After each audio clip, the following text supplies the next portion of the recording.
Assalamualaikum doctors, good evening. So welcome to our 16th session of MCQ based discussion. Here we have a list of topics. So let's cover, let me enter. So let's start with the first topic we have, marasmus. It's not very much in detail in MTB, so let me take you to numbers for this one. So we have actually for this protein energy malnutrition, we have exclusively two types of malnutrition. Only for the sake of recall purpose, we are actually covering here marasmus, but you should know both of these, and both of these are equally important for exam point of view. This horse sugar also and marasmus also. So let's quickly have a look at first this one. First, this one of this marasmus. So this is especially all major nutrients. If we are going to say that all major nutrients are deficient in a child, that will lead to marasmus. So marasmus is not particularly we are considering for the protein malnutrition. It's also the fats. It's also the carbohydrate. So if we are going to say that all major nutrients are actually deficient in a child, that may lead to marasmus. But if we are only talking about horse sugar, so this horse sugar in which we only see majorly the protein is deficient in this child. This child may have sufficient amount of carbohydrate or may find this fats level as well normal level, but exclusively because of the protein deficiency, we may find some extraordinary and exclusive changes in this patient. So that particularly horse sugar, it's not like that this patient is sufficient in carbohydrate and fats, but most of the time, if we are only considering the diagnosis of horse sugar, we only look for the protein content. Now, premature ceasing of breastfeeding, of course, those who are not breastfed, especially in early stages, the child has to be breastfeed at least 2 years of his initial years if we are considering, but at least 6 months are mandatory. Or the one who is having chronic GI infectious disease, that's one of the etiology you can say that these children are going to present with this protein malnutrition or inadequate preparation of food with the use of some staple foods without necessary amount of protein like sweet potatoes and cassewares. So there are some protein, there are some amount of or some quality of food where we can say those are specially deficient of protein content and they are rich in fat content or rich in carbohydrate content. So those child can also be having this protein deficiency. So just think about in the way if the child is overall deficient, like there is overall deficiency in the amount of nutrients considering protein amount, considering fat amount, carbohydrate amounts, we'll think about marasmus. And if particularly we are considering and pointing towards protein deficiency, we'll think about horse sugar one. So in calorie intake, of course, this child who is having marasmus can, of course, if you check the whole amount of calorie intake per day, because he's not eating at all, maybe because of the deficiency all over in the countries they're considering about low socioeconomic poor areas. So where we can think about because of the deficiency of the food supplies, that child can have this low calorie intake. But of course, in horse sugar, the baby is eating, but he is eating high calorie intake where it's too much rich in carbohydrate and fats, but less in protein. So that we are considering that the child is actually taking calories, but protein amount is very less as compared to carbohydrate and fats. So what is the basic pathophysiology in marasmus child? Severe energy deficiency leads to catabolic state. Of course, the child is not eating at all. So breakdown of adipose tissue fat, 1 gram of fat when hydrolyzed can give a child 9.1 kilocalories of energy. If 1 gram of protein is hydrolyzing, that will give 4.1 kilocalories. If 1 gram of carbohydrate is utilizing, that will give 4.1 kilocalories. So think about that fat is actually giving 9.1 kilocalories per gram. It means that when we don't have anything in our body, the fat is the last thing which not exactly the last thing. The fat has the major contribution towards giving us calories. So 9.1 kilocalories per day. But protein is actually the last one which is going to hydrolyze or catabolize if there is no source of energy in the body. The carbohydrate are the first one, then we'll think about the fat who is going to contribute to the next. And the last one is actually the protein. When it metabolizes, it means that now there is nothing left in the body to give you energy. So here, severe energy deficiency leads to catabolic breakdown of adipose tissue. Fats are actually breaking down muscle and eventually organ tissue for energy.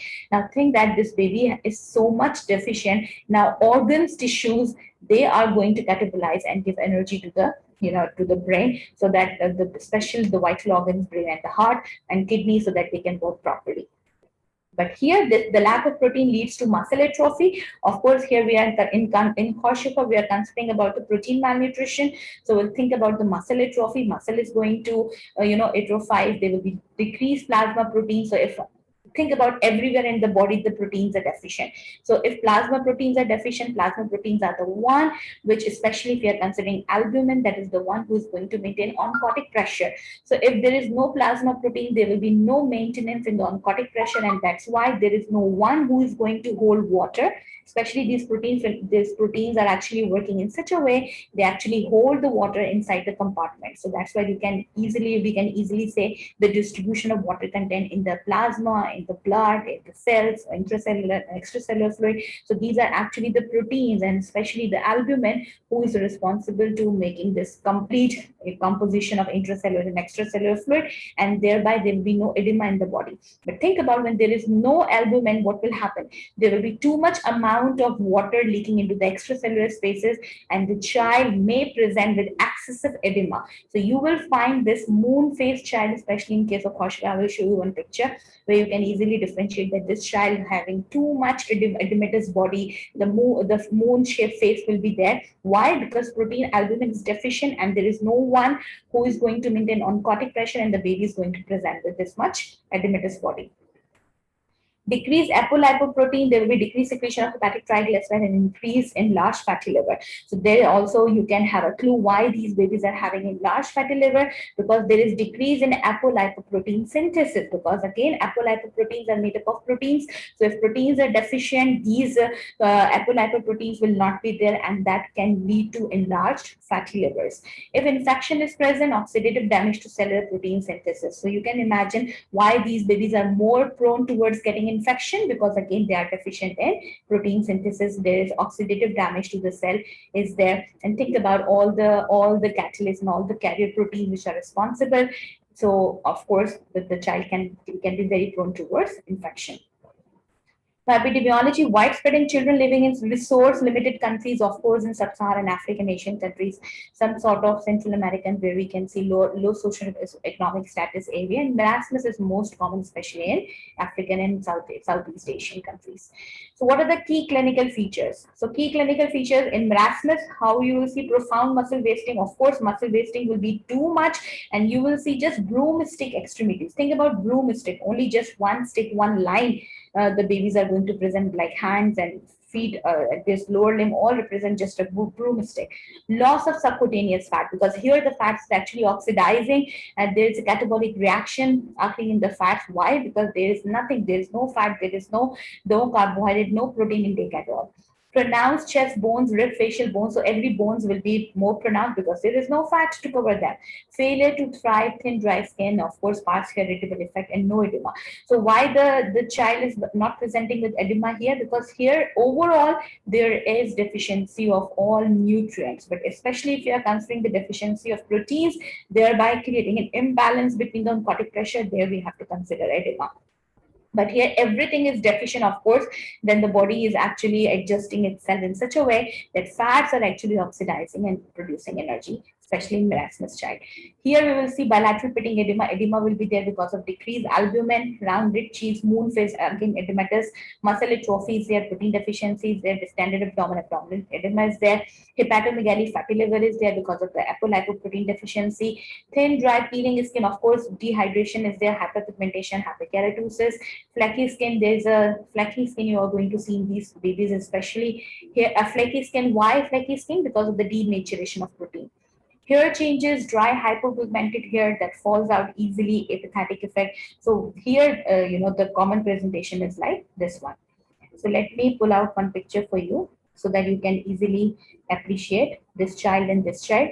So if you could just see these two pictures, look at this child, look at the face, and look at the face of this child. This is too much puffy face. You can say it's a moon face. It's an edematous face, and this face you can see it's a senior facies.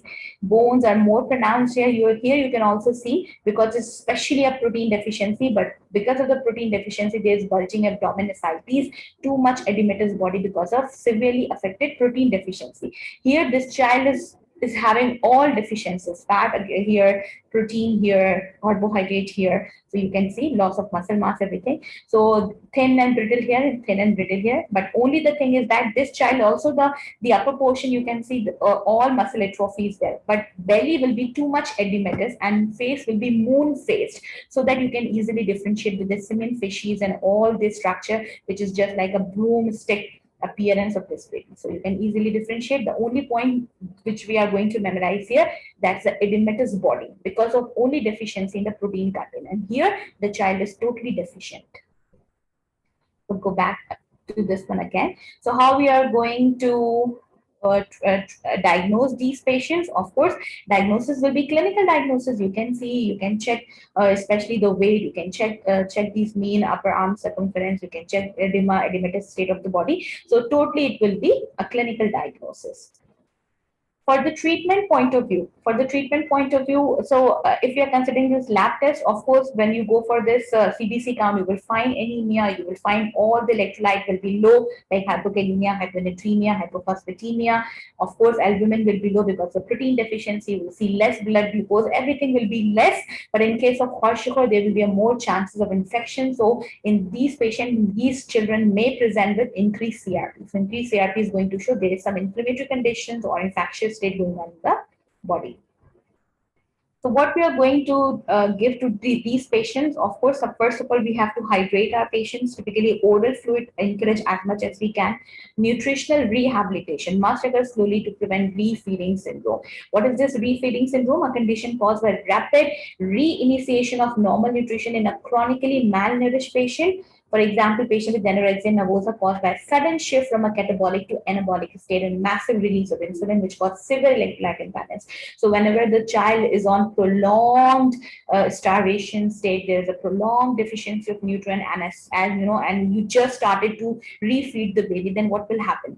There is a feedback mechanism which is going to activate in the body, and that actually causes the anabolic state that is going to release insulin effect. So insulin will be released and as an effect, as a feedback, and because of that insulin, we are going to see severe electrolyte imbalance in the body. That phenomenon is called as refeeding syndrome. So that's actually happening in those patients who are malnourished or who are starved for the very long period of time, and as soon as you start to feed them, there will be a reflex in those patients. They are going to present with electrolyte imbalance, and that phenomenon is called refeeding syndrome. So we should be, what should be our motto? We should initiate everything in this patient, but that should be a very slow pace. You're not going to feed the baby at all at once. You have to minimally increase the dose of nutrients. Slowly increase calorie intake while monitoring lab values. For Kwashiorkor, protein should also be slowly be introduced into the diet to avoid acute liver injury. So we cannot give this one because that can lead to again acute liver injury. So protein is deficient here. You are going to give protein, but slowly.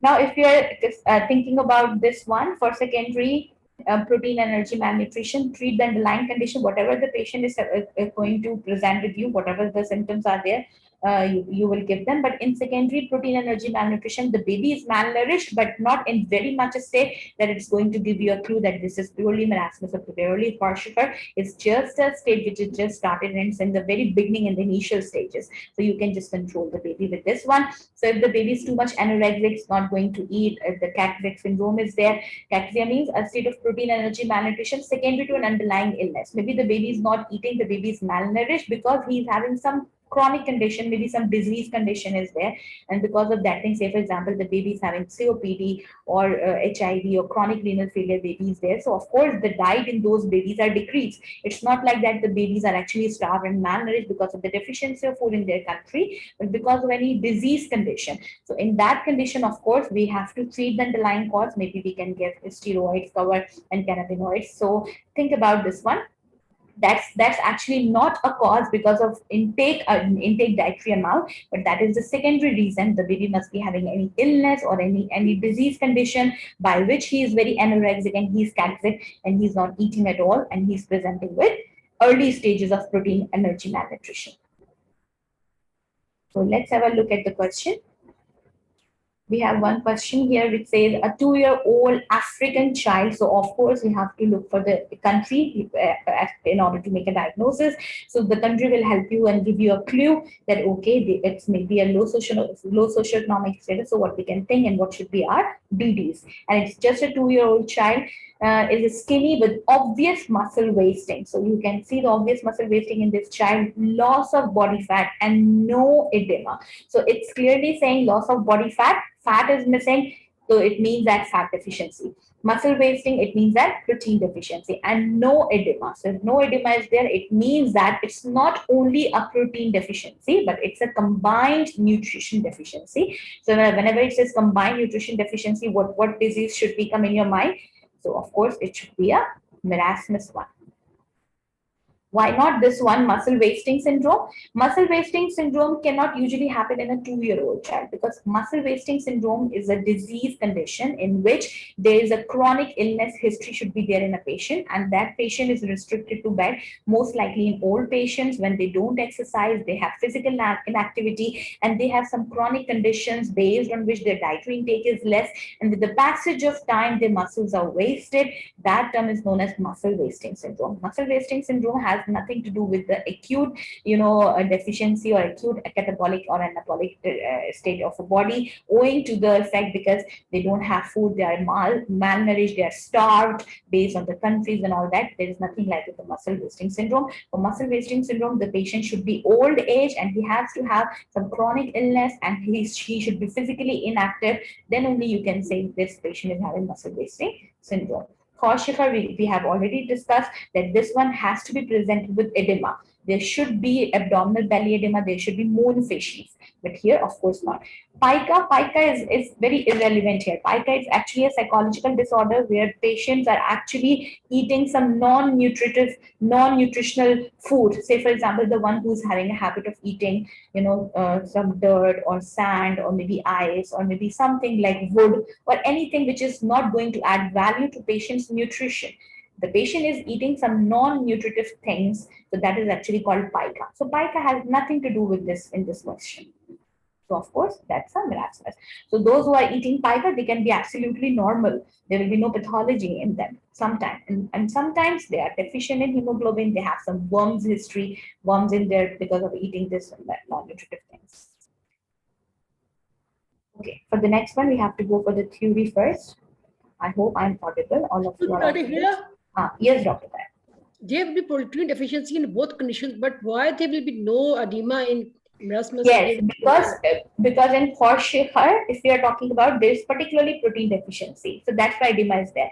But in marasmus, there is overall deficiency. So whenever there is overall catabolic state in the body, so the fat is going to redistribute in these patients, those who are having marasmus. That's why you will see overall fat deficiency. But in Kwashiorkor, fat is there, so you will not find any fat redistribution state in the body. But those who are marasmus, their protein content has to be utilized at the end, and before that, fat is going to utilize. So when fat is redistributed, you cannot find anywhere edema, because adipose tissue are the one who is carrying water and producing edema. If there are no subcutaneous fat tissues, if there are no adipose tissue who's going to hold water, the child should be severely dehydrated in that case.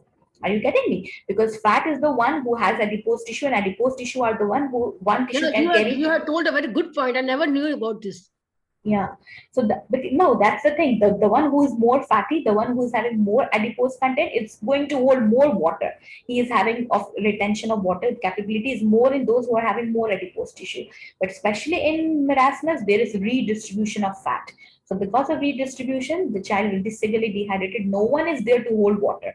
Just think about this one in marasmus. That's why overall the child is very adipose tissue, the fat has to carry the water. Yes. So it's, for example, if protein is carrying 1 molecule of water, fat is carrying 10 molecules of water. So the distribution is just like 1:10, like that. Yeah, thank you. This is a very new point for me. Okay, for the next one, we have this Wilms tumor. So we will go for the theory first, and that is page number 838. Okay.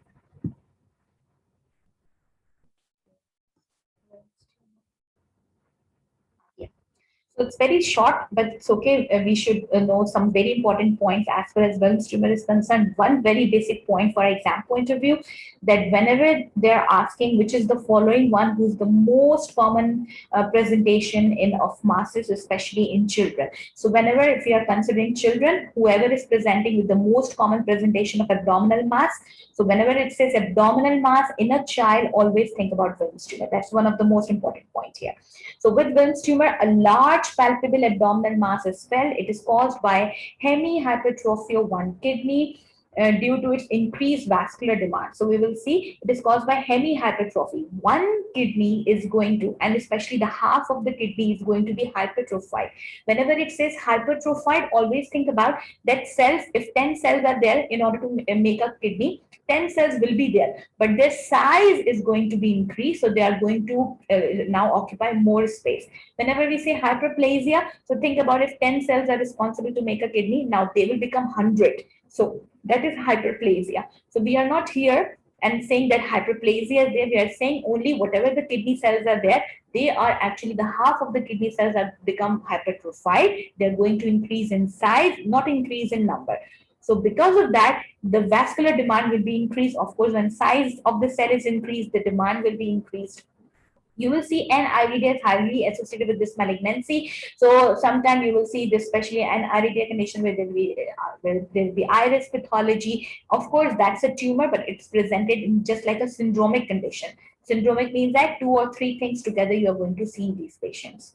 And it's usually the clinician's most valuable clue. So if the baby is presenting, of course, he should be a baby. And if it's presenting, especially with this one, you see the kidney size, which is hypertrophic kidney is there. And maybe one side of the kidney is hypertrophic. And you see this NIRDA condition. Yeah. So NIRDA condition, NIRDA is one of the clue for you. N means no. So whenever there is lack of an iris, so we can say this is especially associated with Wilms tumor.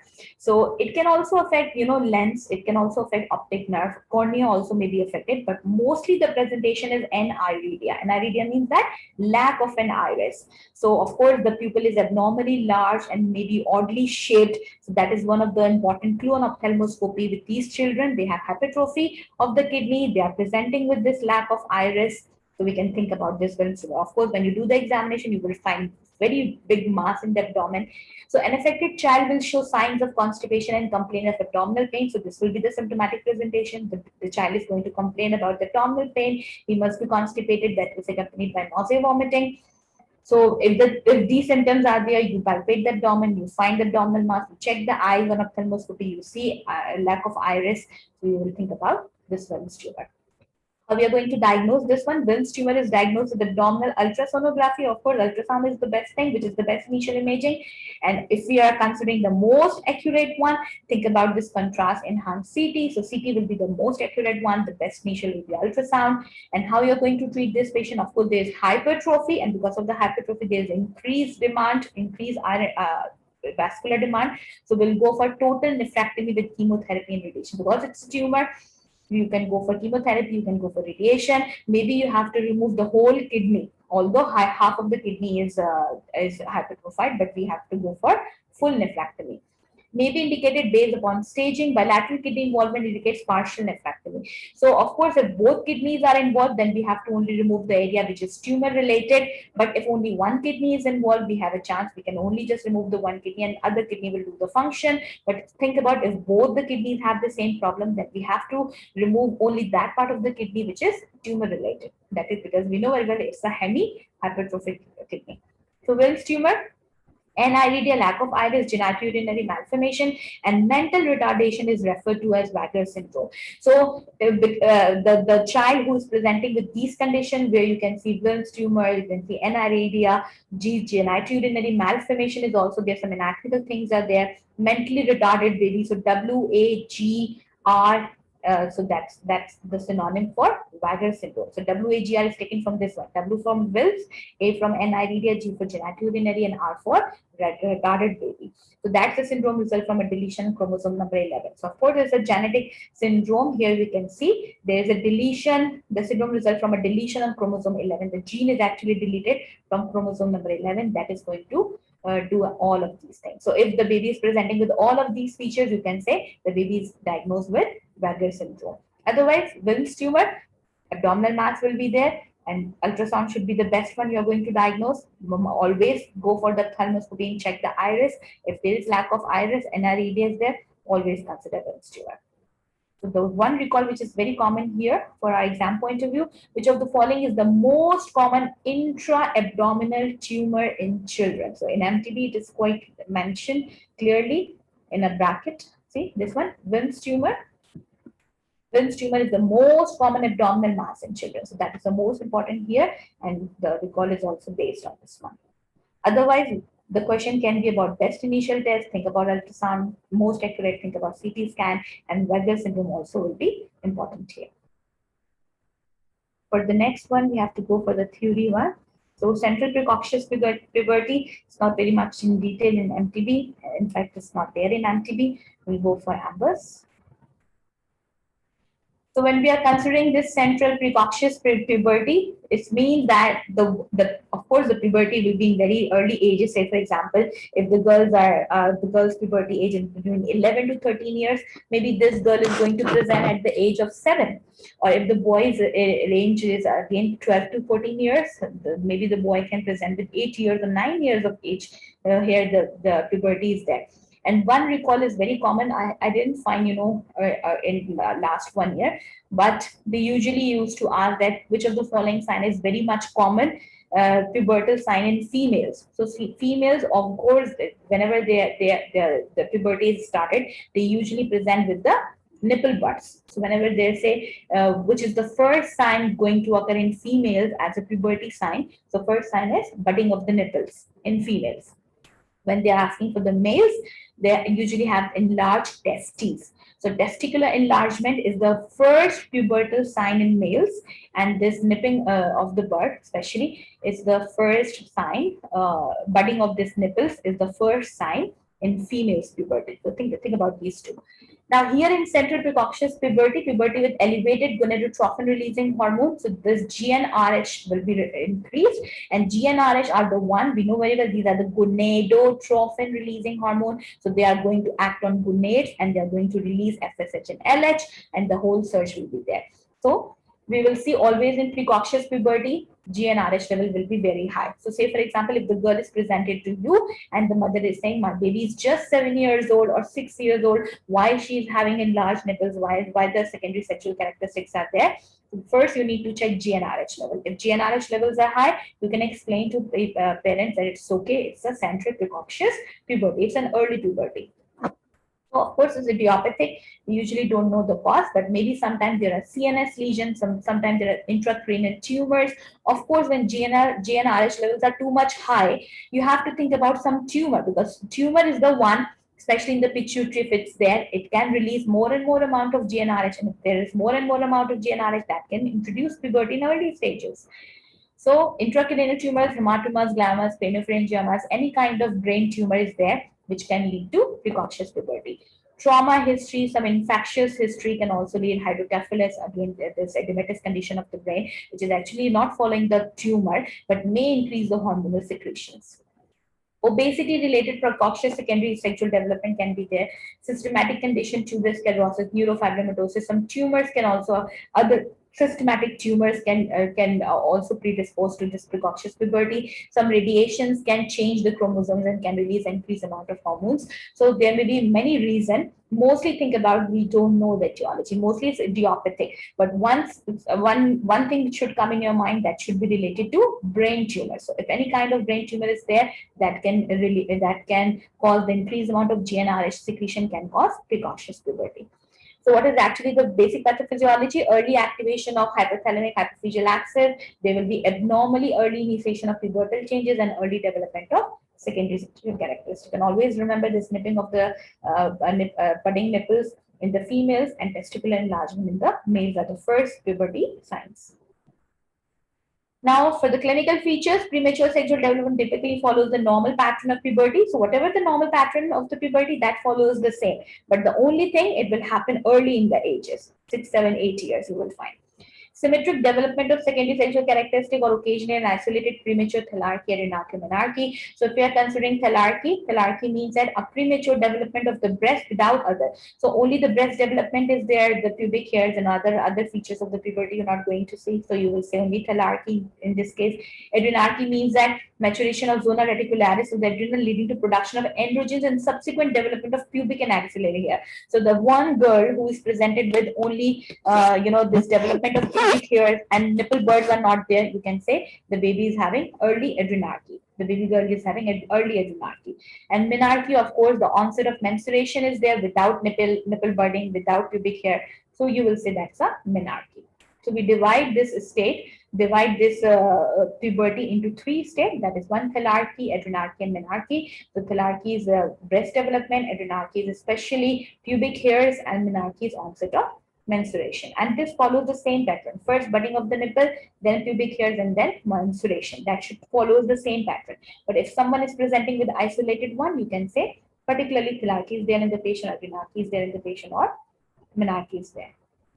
Now, increased growth velocity. Children tend to be taller than their peers during adolescence, but are shorter stature by the time they reach adulthood due to early closure of epiphyseal plate. So early in the stages, say for example, if the child is 7 years and 8 years, so among the other children, that child must look big. But as soon as the closure of the epiphyseal plate, because that epiphyseal plate is also going to close early. So say, for example, if one child whose epiphyseal plate is going to close at 14 years of age, if that child is appropriate for his age, and this precocious one, of course, because the puberty started very early, this child epiphyseal plate closure will also take place early. So when he becomes 14 years of age, his height must be stopped as compared to the normal one who is still in the process and will stop soon in late 14 years of age.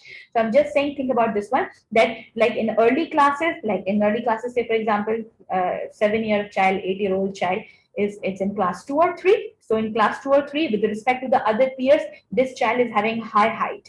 But when it comes to the class 9th and 10th, what you will see, because of the precocious puberty, the height of this child who is having early puberty will be stopped, and the one who is normal is continue to grow. So of course you will see that later in the life, these precocious puberty child, of course, in the late ages will be presented with short stature as compared to the others one, normal one. But in the early life, of course, they will be increase in height as compared to the other students. Okay, so for the diagnostic point of view, what we are going to do, first of all, we'll check this LH and FSH. Of course, gonadotrophin will be increased. So you will see increased amount of LH and FSH. When you do this GnRH stimulation test, that's a gold standard test. You will see and evaluate the reactivity of hypothalamic pituitary axis to GnRH stimulation. So when you stimulate the GnRH, what will happen? There will be a surge in LH and FSH. So that's a gold standard test. You will see the elevated GnRH level. Indications, suspicions of precocious puberty or delayed puberty. Why we are doing this GnRH? GnRH released from thyroid or pituitary? No, GnRH released from hypothalamic. Hypothalamus is actually going to act on pituitary and release this gonadotrophin releasing hormone. And when the gonadotrophin releasing hormone is released, it will act on pituitary and it will ask to release FSH and LH, and then it will going to act on this one, ovaries and testes. Pituitary is released with hormone. FSH and LH. FSH and LH is released from pituitary under the action of GnRH, but GnRH has to be released from hypothalamus. So hypothalamus first release gonadotrophin releasing hormone, and that gonadotrophin releasing hormone is going to act on pituitary. And sometimes hypothalamus is releasing gonadotrophin releasing hormone, excitatory hormone. Means excitation, means it's going to increase the more amount of GnRH, and pituitary can release that this gonadotrophin releasing hormone, and in terms of effects of positive feedback, it will release LH and FSH. So there are two axes. One is hypothalamic pituitary axis, and one is again hypothalamic pituitary, but hypothalamus is going to release initiating or excitatory hormones and inhibitory hormones. But most of the time, this GnRH is released from hypothalamus, that is going to act on pituitary, and it will release FSH and LH from the pituitary. Okay. Yes, okay, thank you. So this gonadotrophin is actually LH and FSH. We have already seen this one. So once this LH and FSH is released, they are going to act on especially the organs like ovaries and testes, and they will release testosterone, estrogen, and progesterone. So on X-ray, what you're going to see, of course, these child will show you early puberty. So they will show you X of the left hand, and this allows comparison between skeletal malnutrition and chronological age. So we will see some age differences. Say, for example, bone age is within 1 year of a child age, puberty has not started. Bone age is more than 2 years of child age, puberty has been present for a year or longer. So bone age, we have to have the bone age in order to see the child's age. So say for example, if the child age is 3 years, but the bone age is showing 5 years, it means that this child is growing more faster. His bone age is growing more faster as compared to normal age, his chronological age. And what will happen? This child may present with early puberty.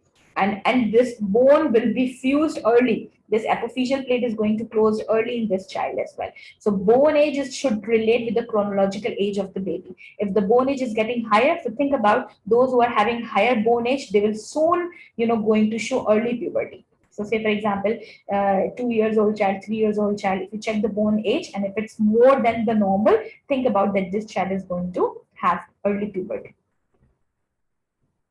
So MRI and CT of the brain with contrast with increased LH is confirmed. Of course, when you do MRI and there is increased LH, and if you can find tumor in the brain, you can easily think about this precocious puberty.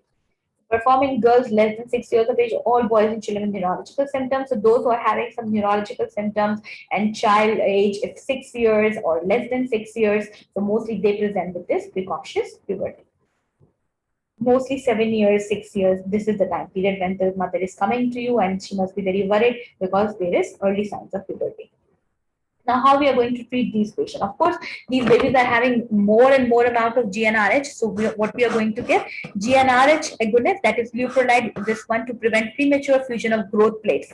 So if you see that the baby's growth plates are actually fusing early and they will be a short stature, so what we will do, we will just keep on releasing this GnRH, because this GnRH releasing at that time when it was not needed at all, like at the age of 7 years and 8 years. And at the age of 11, 12, 13, when it's really needed, because soon after 14 years of age, the apophyseal plates will be closed and there will be no increase in the height of the babies.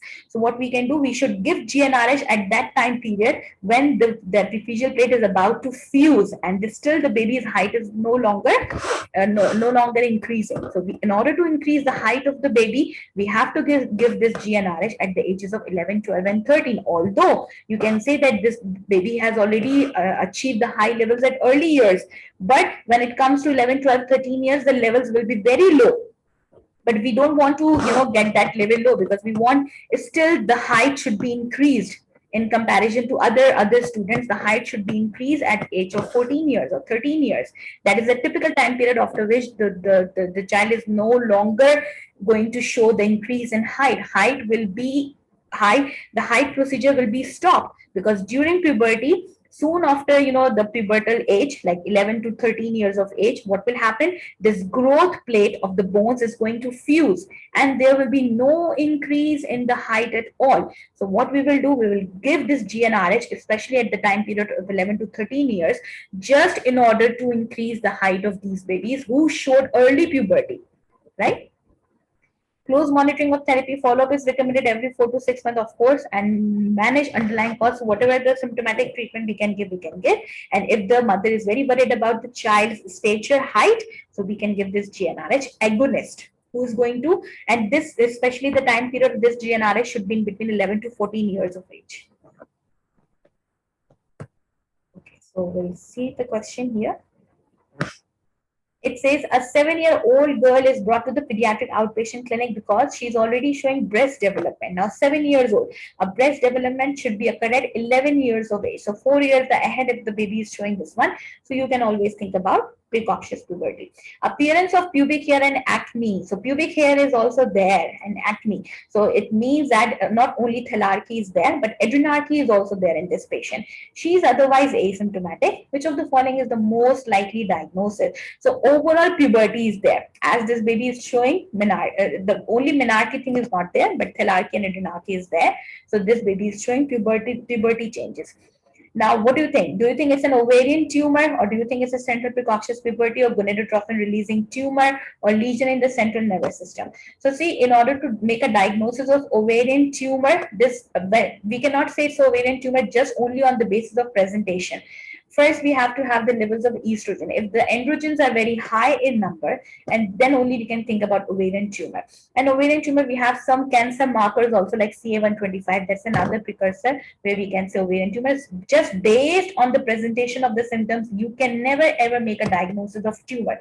Tumor has to be done while staging, and tumor has to be, say, definitive diagnosis while doing, staging, while CT scanning, while having markers in your hand. Then only you can say it's especially histopathology. When you don't have histopathology in your hand, you can never ever say any tumor. If all tumors are there in the choices, then only you can differentiate, okay, this may be the one who is there in this patient. But if tumor is there and the one which we can, have a generalized diagnosis, then always go for the generalized diagnosis. Never go for the ovarian or any kind of tumor diagnosis whenever there is no marker with you, no CT findings, no biopsy findings. Never think about any tumor in the answer choices. Now, gonadotrophin releasing tumor, how we can say it's a gonadotrophin releasing tumor? We have to have some increased GnRH level here in order to make a diagnosis. So if the GnRH level is mentioned here and it's showing too much, then only we can say maybe, okay, if we are comparing ovarian tumor with the gonadotrophin, that should be a gonadotrophin releasing tumor. That's a generalized term again.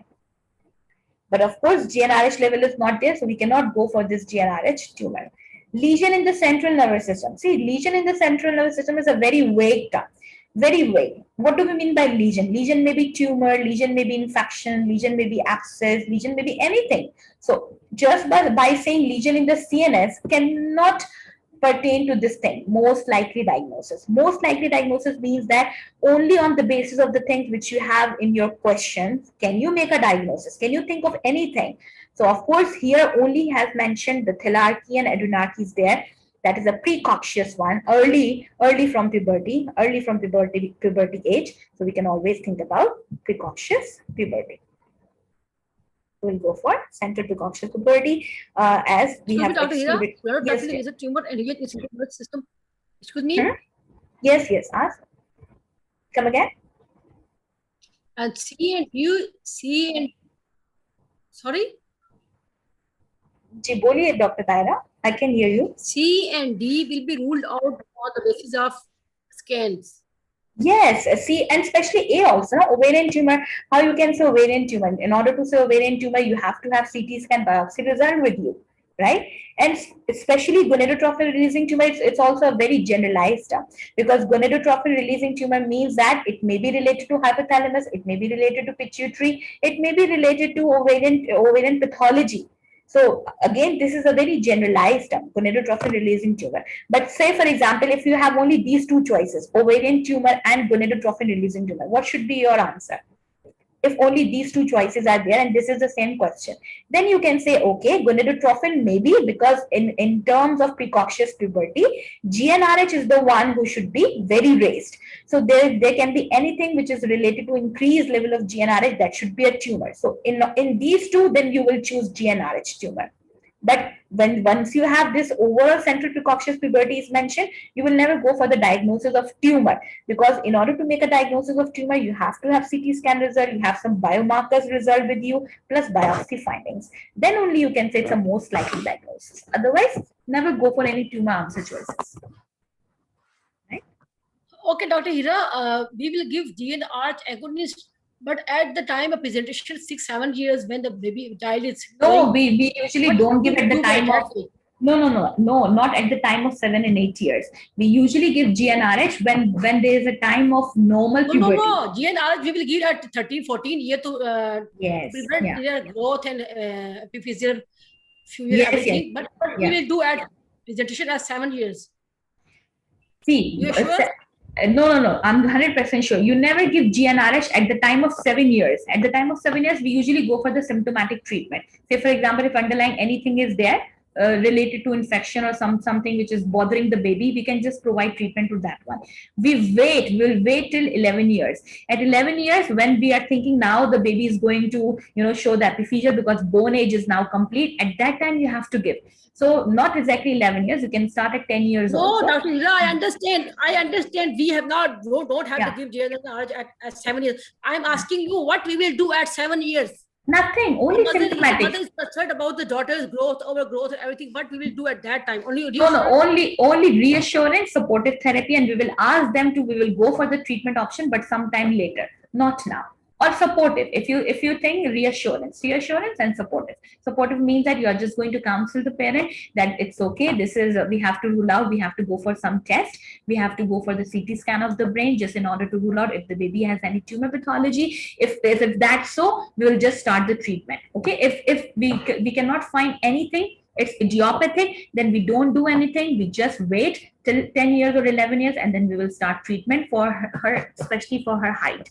But you will reassure the mother, you will counsel them that we have to go for the testing. First, we have to go for the ultrasound, and then we have to go for the CT scan. Maybe we can find something in the brain that is related to tumor. We will inquire about the history, especially the genetic history. If there is any history of the nervous system tumors there in the family, first we rule out this one. But CT scan is must. You have to go for the CT scan of the brain in order to see whether the tumor is there in the brain or not. Because although the main thing is idiopathic, but maybe the baby is having pituitary tumor, then what we are going to do? We have to go for the treatment of pituitary tumor, right? In that case, we will not wait for the short stature and everything. We have to go and treat the tumor first. So our priority will be changed based on the investigation and the findings. You got my point? Yeah, but we will not go for the tumors and everything. We will not rule out for the distance. No, we have to rule out tumor first. We know the main cause is idiopathic, but we also know that any kind of brain tumor can also cause this precocious puberty. So you must have to evaluate first. If there's nothing like that, and you are confirmed, okay, the cause is idiopathy because baby has no brain tumor, baby has no underlying brain pathology, then you can think about, okay, it's idiopathic. We have to wait for some time, and then we will start GnRH therapy. So at that time, it's not recommended to give antagonists to prevent this all this? No. Why we should give antagonists? No need. It's a natural body mechanism, no? and it's not related to any kind of tumor. Then why we should give something which is going to antagonize or which is going to interfere with the negative feedback mechanism of the body? We should not do that. If hypothalamic pituitary axis is normal, we should not interfere that one. Otherwise, it can create many problems if we are going to disturb the positive and negative feedback of the feedback mechanism of hypothalamic and pituitary axis, because everything is going to relate with each other. Okay. Right? But okay, if tumor is there, then we have to go for the treatment. Okay. So for the next one, we have to go for the theory first. Then we have this maple syrup urine disease. It's not there in MTB, so I have to take you to Ambos. So this maple syrup urine disease, it's one of the inherited genetic disorder characterized by impaired breakdown of branched chain amino acids. So we have this branched chain amino acid. There are so many categories of amino acids. So they are saying there are 3 branched chain amino acids. One is valine, one is leucine, and isoleucine. So think about whenever particularly there is a defect in which the impaired breakdown, this leucine, isoleucine, and valine, which are the amino acids, there is a problem in the breaking down of these amino acids, and it's a genetic disorder. We can think about this disease. So incidence is very low. You can think about this incidence like 1:185,000. I think it's 18 lakh 50,000. So this much is very much low incidence. Etiology is a mutation in these genes. So mutation of any kind of this gene can result to impaired breakdown of these 3 amino acids, and that will result to maple syrup urine. Now, of course, it's an autosomal recessive. So the one gene is normal. Of course, the other gene is going to be recessive one. The baby is not going to show any symptoms. Now, pathophysiology, absent or deficient, because these amino acids are deficient, and what will be there? Impaired degradation of these amino acids that will lead to increased keto acid formation, because these amino acids are responsible, especially valine, leucine, and isoleucine, they are responsible for the whole metabolism of keto acids. So what we will see, there will be increased elevated levels of keto acid formation, and because of these keto acid formation, they are going to release in the urine as well. And what clinical features the baby is going to present? Symptom onset early neonatal period, vomiting, lethargy, and poor feeding. So if we are considering children or babies, they will be presenting with vomiting, lethargy, poor feeding. There will be sweet smelling urine. That's a very unique feature of this maple urine disease. When you smell the urine, it's going to give you a very sweet smell. maple syrup or burnt sugar odor. So you can just, on the basis of the property of this urine, and the mother is also going to tell you that the baby is having the sweet odor of this one. The baby is going to be intellectually disabled because this amino acids are deficient. Think about this one. The amino acids are responsible for protein metabolism. Dystonia is there. And dystonia means that a movement disorder characterized by sustained or intermittent muscle contraction that can cause involuntary movements or fixed posture. So you can find some involuntary movement in these babies. Damage to the CNS can be severe, because elevated leucine level leads to brain injury. So if there is too much level of these amino acids, because of the impaired breakdown of these amino acids, it can lead to brain injury as well. That may occur without appropriate treatment. So if treatment is not given to these patients, that can be there. So it's lethal as well. For the diagnostic point of view, it's a part of newborn screening.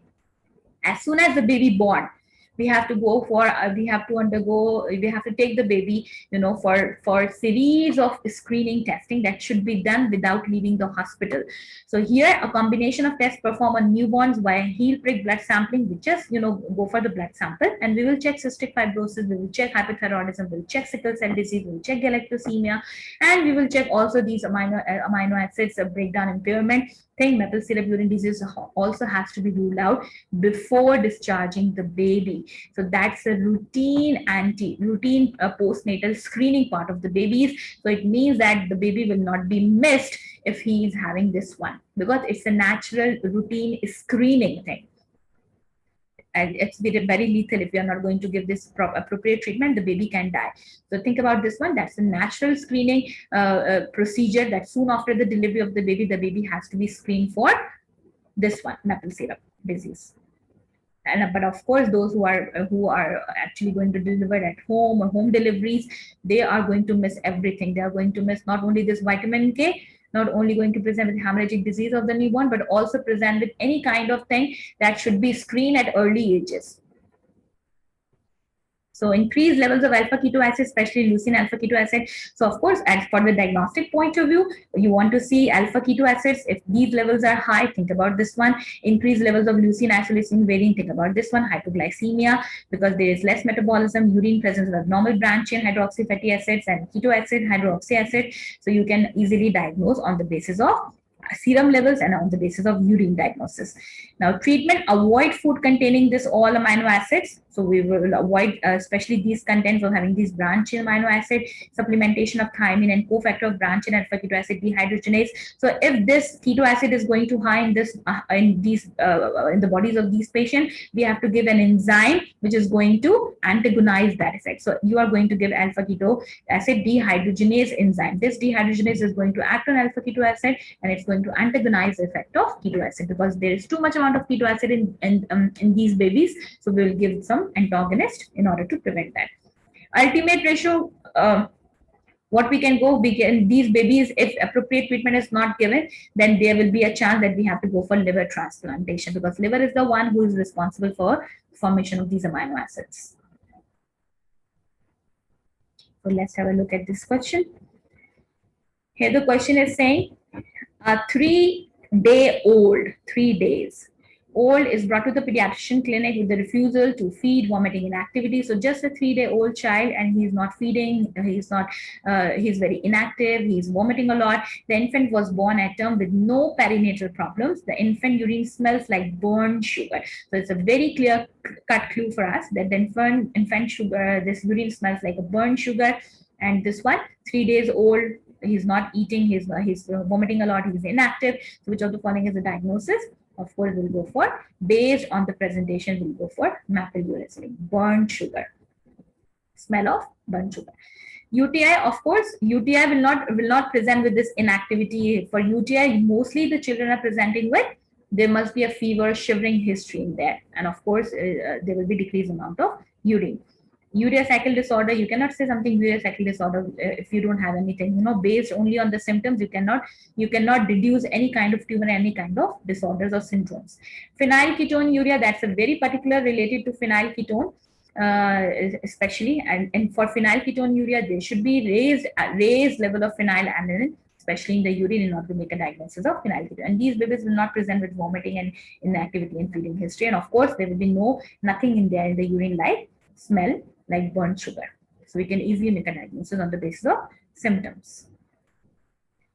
Now the next thing, we'll go for diabetes, and first we will be covering this eye screening in diabetic patient. So this is a very important guideline. We have this American Association guideline. I will give you in PDF also this guideline.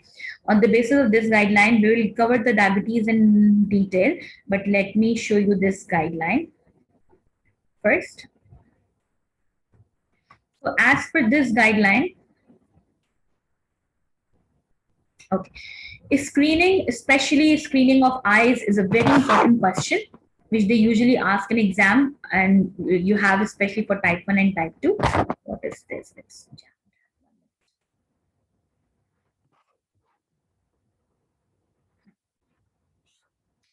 So if you are considering this type 1, so always remember that we have to screen eyes, especially retina, by doing ophthalmoscopy in order to prevent the patient getting into retinopathy, because diabetes patients, their eyes, their kidneys are very prone towards damage. So what we have to do, we have to do the routine screening just in order to prevent any retinopathy diseases or any kind of retinal or kidney disease in these patients.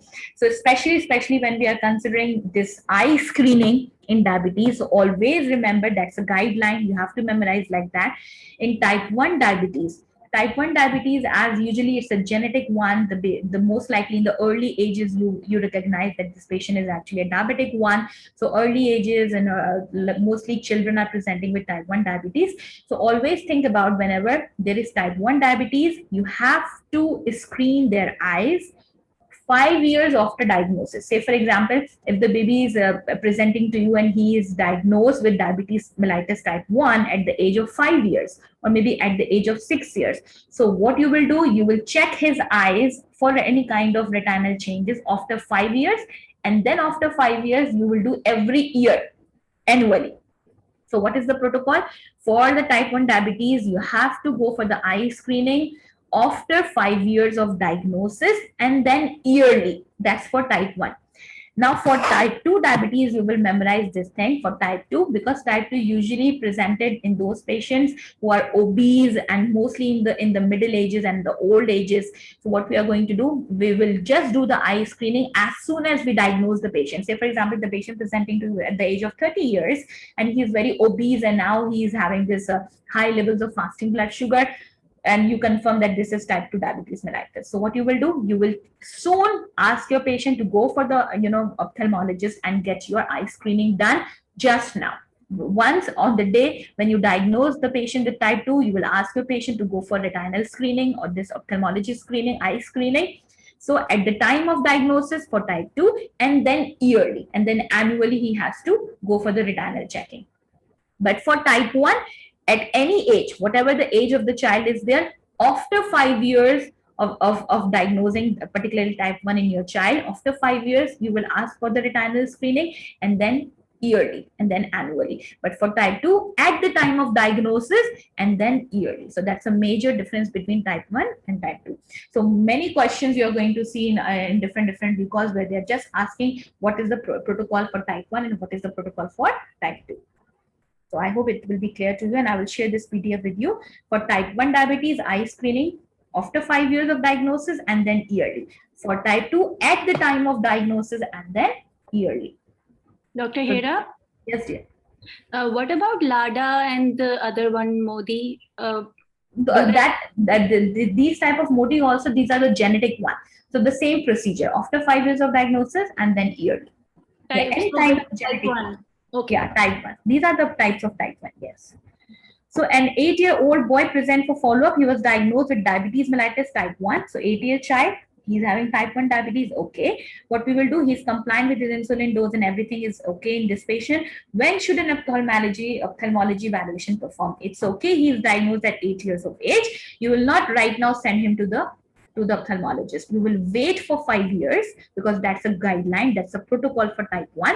At whatever the age of the child is there, you have to wait for 5 years, then send him to ophthalmologist, and then annually. So here also, you will ask him to go for the eye checkup after 5 years. So 8 years now, 9, 10, 11, 12, 13. So at the 13 years of his age, he will go for the first ophthalmology screening, and then every year, annually. So first answer should be after 5 years. So when should ophthalmology evaluation perform? After 5 years and then annually. Always remember. Okay, now we'll go for the diabetes mellitus complete topic. This will cover from MTB 136.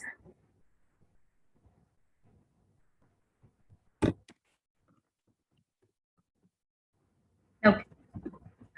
For the diabetes mellitus, it's a persistently high fasting glucose level greater than 125 on at least 2 separate occasions. So the person who is presenting to you who is having high levels of fasting blood sugar, and what is the cutoff? The WHO says cutoff is 126. The sugar should not be above 126 on 2 different occasions. So for example, today you check the blood sugar and it is more than 126, and tomorrow you check the blood sugar and it is more than 126. It means that 2 readings are there with you, and that shows the patient is having fasting blood sugar more than 126 on 2 different occasions, then you have to say that this patient is a case of diabetes mellitus. Now we will consider about type 1 and type 2, but that's a simple definition. Now we have different criteria. We also go for the HbA1c testing as well. Like HbA1c should be less than 6.5, and if it's more than 6.5, we can also say the patient is diabetic. But sometimes HbA1c is actually showing the value of this impaired glucose for the last 3 months. So say for example, the time period, especially if we are considering the Asian one, we have some mangoes time period.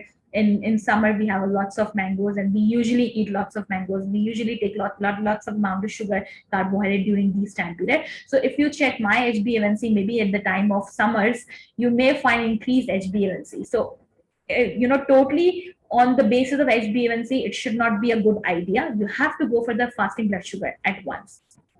Because HbA1c is a hemoglobin, glycosylated hemoglobin, that actually shows the level of impaired glucose in about 3 months time period. So of course, that is not going to give you as much accuracy as compared to a fasting blood sugar, because if the person is normal, he has normal liver functioning, he has normal pancreas functioning, normal levels of insulin and everything, his fasting blood sugar should always be maintained. So that's a very important thing. So we will always consider and check for the fasting blood sugar as compared of checking of HbA1c. But whenever you want to see the control of blood sugar in your patient, like how your patient is doing control on his blood pressure, on his sugar, then of course you have to go for HbA1c in order to see whether the patient is compliant, or whatever the amount of drugs you are giving in the forms of oral hypoglycemic or in the forms of insulin, whether the patient is compliant or not. We will just see on the basis of HbA1c. If the patient is on oral hypoglycemic, he's already diagnosed case of sugar and you have already given him insulin. But if he's not taking insulin properly, of course, you will see high levels of HbA1c. So that will give you a clue that your patient is actually non-compliant on insulin. So let's have a look on these type of diabetes. We have 2 types of diabetes. One is type 1, type 2. Type 1 usually onset in childhood, insulin dependent from an early ages. Of course, that's why the another name for type 1 is insulin dependent diabetes mellitus, IDDM. So we start from the beginning, we have to put our patient on insulin, and very, very important recalls as far as this type 1 diabetes is concerned. They usually ask what should be the thing which you need to counsel to your patient, especially the mothers of these children who are having this type 1 diabetes. So always think about the hypoglycemia effect. That's a very important thing. Like these babies are, because they are taking insulin and they are children. So children are very hyperactive, and sometimes they're very careless about their own well-being. So the mother has to be very careful, and the overall, of course, supportive family should be very supportive for these type of children who are having type 1 diabetes. And their sugar monitoring is very important, because they have very, very chance of getting into hypoglycemia, and hypoglycemic episodes are very common in these children.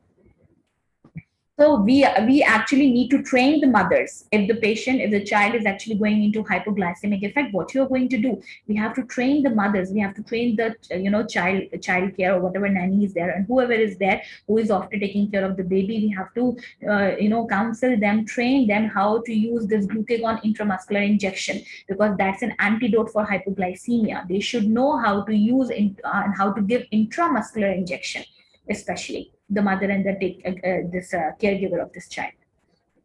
anyhow, because these are very important recalls. Now, insulin dependent from an early age, not related to obesity. There is nothing related to obesity and defined an insulin deficiency. So actually, insulin is deficient in these babies right from the beginning, because maybe pancreas is not working properly from where the insulin has to release, and the onset is early onset. In type 2 diabetes, mostly the onset is in adulthood, is more directly related to obesity and stress, and defined as insulin resistance. Sometimes here insulin has nothing to do, but there are certain other factors based on which we can see, like say for example, in obese patient, we will see high level of cortisol, and that can lead to increase metabolism of glucose, and that will lead to increased effects of glucagon, and thereby we will see too much amount of glucose in the blood, owing to the increase in hormonal activity. Based on that, there is too much amount of glucose, although normal insulin is there, but that is not going to be sufficient enough for that particular amount of glucose, and that will cause hyperglycemia, and the patient may present with increased amount of fasting blood sugar, and then you have to diagnose, okay, this is a case of diabetes mellitus. But this is not only because of the deficiency of the insulin from the pancreas, but there are certain other reasons which are actually responsible for making the higher glucose level in the blood, and mostly in the stress patient, mostly in the obese patients. So that's again a diabetes, because anyhow you are receiving high level of blood sugars, but it's not because of genetic deficiency, or it's not because of pancreatic insufficiency, it's because of increased amount of glucose. So of course, in type 2 diabetes, you will always find a stressed and obese patient. So what is the presentation? The patient is going to present, whoever the type is there, type 1 and type 2, the patient must be having increased amount of urine, there will be increased amount of food intake, polyphagia will be there, of course, because there is, why there is too much amount of need of polyphagia, because all the time, yes dear, you want to ask something? Okay, so always in these patients, you will see increased amount of glucose. Glucose is more in the plasma and less in the cell. So if less in the cell, there will be less energy. And again, the feedback mechanism of our body will make glucose more and more, because insulin is not there. Insulin is the one who is going to take this glucose into the cell, and therefore the metabolism of glucose there inside the cell occurs and energy is produced. Once there is more amount of glucose in the blood, but not in the cell, because insulin is not there, what will happen?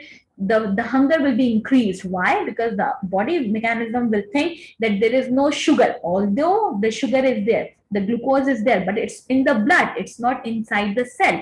And in order to make calories, in order to make energy, the sugar has to be, the glucose has to be there in the cell, so that metabolism can take place, and you can get the sugar, and you can get the calories, you can get the energy.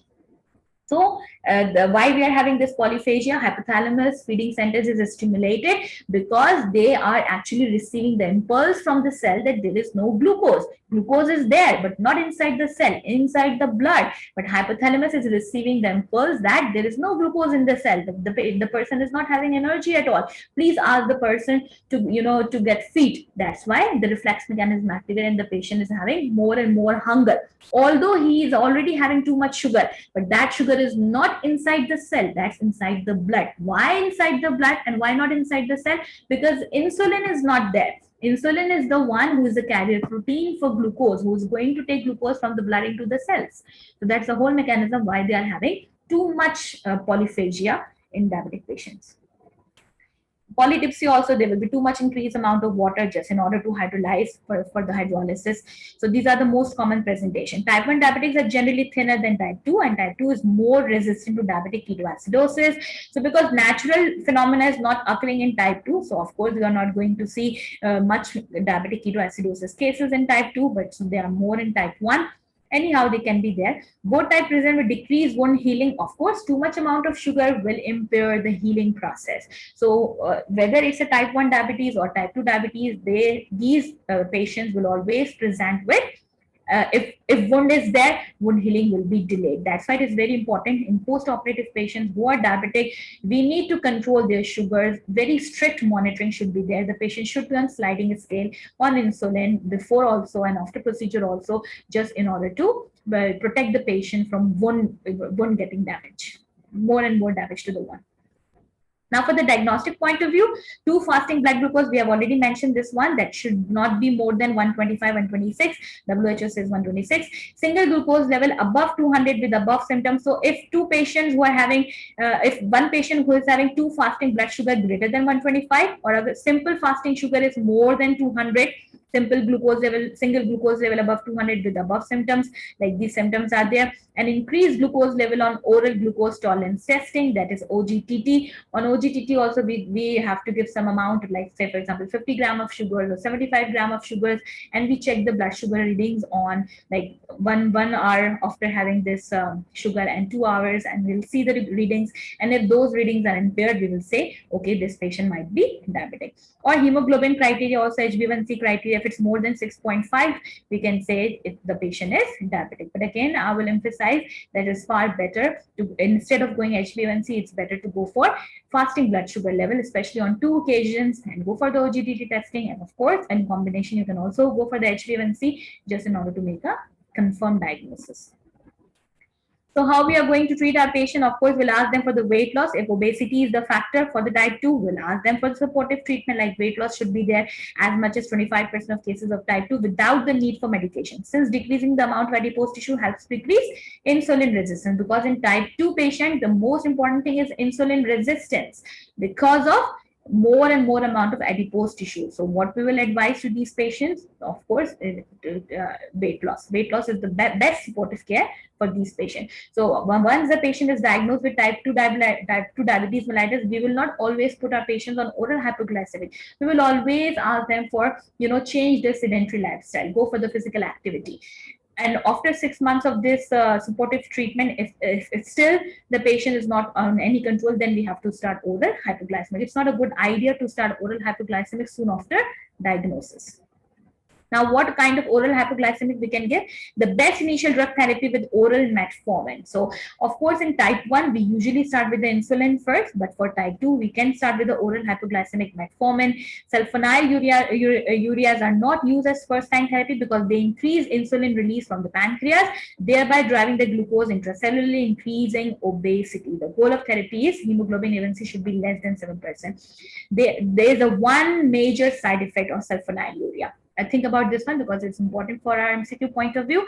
Sulfonylureas are responsible for creating obesity. And how they are creating obesity? They are actually increased insulin release from the pancreas. So from the pancreas, if there is more insulin release, then what will happen? Thereby driving the glucose intracellularly. Insulin is the one who is going to take glucose into cells. And of course, when too much glucose is there in the cell, there will be too much amount of increase, and there will be fatty acid formation, the adipose tissue formation will be there, and the patient may get obese. So that is one of the side effects of sulfonylurea. Memorize this one, that they can cause obesity. Now, metformin is the best initial therapy, which we are going to memorize here in case of type 2, works by blocking gluconeogenesis. What is the phenomenon of gluconeogenesis? Gluconeogenesis means that we are going to receive glucose, but from other than glycogen. Glycogen is the basic thing, which is actually a stored form of glucose. And with the help of glucagon is actually act on this glycogen, and it's going to utilize and metabolize this glycogen storage thing, and it will give glucose to our body. But gluconeogenesis, there will be no effect of glucagon on glycogen. Glycogen will be there, and the glucose is actually forming from other than the non-glycogen content. So that's why glycogen is there and glucose is also forming. So there will be too much obesity we can find in these patients. So remember this one, metformin works by blocking gluconeogenesis. Metformin is going to block this formation of glucose from the non-glycogen products. Metformin is going to be responsible to act on the glycogen, actually, the actual reservoir of glucose, and then releasing of glucose from that reservoir. It does not increase weight gain. That's why there will be no weight gain, because metformin is going to act on the stored glycogen stores. It's not going to produce glucose from the non-glycogen portion. It will act on the glycogen, so that stored form of energy is going to be utilized. So the patient is not going to get obese. Excuse me, Dr. Hira. Yes, dear. Excuse me, Dr. Hira. Can you please repeat this point? Yeah. See, the question is why with the help of metformin, the patient is not getting obese, and why the sulfonylureas are responsible for making the patient obese. So the reason is that obesity, actually what is happening here, think about glycogen. What is glycogen? Glycogen is the storage form of glucose. Say for example, I eat something, right? I ate something and I get the energy. That glucose is going to, right now I don't need glucose much as my body doesn't want it. So what happened to my glucose? My glucose is going to be stored in the liver in the form of glycogen. And whenever I need energy, that glycogen has to be converted again into glucose and I will get the energy, right? That's the main physiology. Now, glycogen is stored in the liver, and which hormone is responsible to convert that glycogen into glucose? That's a glucagon. Glucagon is the one who is going to form this glycogen, and upon the release of insulin, this glycogen is again converted into glucose. Now, what is happening here in these patients who are taking metformin? Metformin is going to produce glucose from the glycogen, Dr. not from one minute, please. 1 minute, please. My connection is not good. I need to leave and then come back. Please wait. Okay, sure.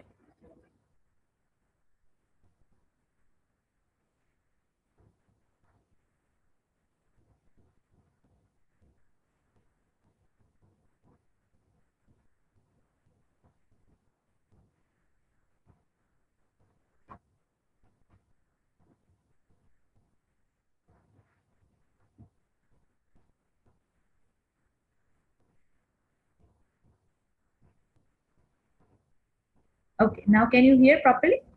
Thank you. Sorry for interrupting. No, not at all. Okay, so see, the main physiology of this glycogen is that glycogen is the stored form of glucose, right? And whenever there's a time when I should need glucose, the glycogen has to be broken down, right? That's the main physiology, that I should receive glucose from glycogen, not other than the glycogen. If my body is actually having glucose or receiving glucose other than the glycogen, that process is called gluconeogenesis. Gluconeogenesis means that formation of glucose from the non-glycogen part. So what happened here in the sulfonylureas? Sulfonylureas are actually participating in gluconeogenesis. They are not participating in glycogenolysis. They should do glycogenolysis. Glycogenolysis means that the glycogen will be break down into glucose and the person will get energy from the glucose. And that glucose will come from glycogen. So metformin is actually enhancing this glycogenolysis, not participating in gluconeogenesis. If someone is participating in gluconeogenesis, what will happen? The stored glycogen will be there, and now the energy is forming from the non-glucose portion. Most of the time, energy is forming from the protein portion or some kind of fat portion. So think about this one, that this metformin is actually acting on glycogen and doing the phenomenon of glycogenolysis. That's why the patient is not going to be obese at all. Why? Because he is utilizing his glycogen portion. So why he's getting obese? He will not put on weight because he is using his reservoirs, and those reservoirs which are actually forming his body mass index. But if the thing, or if the drug, say for example sulfonylureas, who is actually reserving the glycogen, it's not acting on the glycogen at all, but forming the glucose from the other methods, like forming the glucose with the help of gluconeogenesis, like formation of glucose from the non glycogen part, then what will happen? The stores will be there and energy will be produced from the other things. So it means that if more and more glycogen is going to be stored in the body, then what will happen? With the passage of time, the patient will become obese because he has now.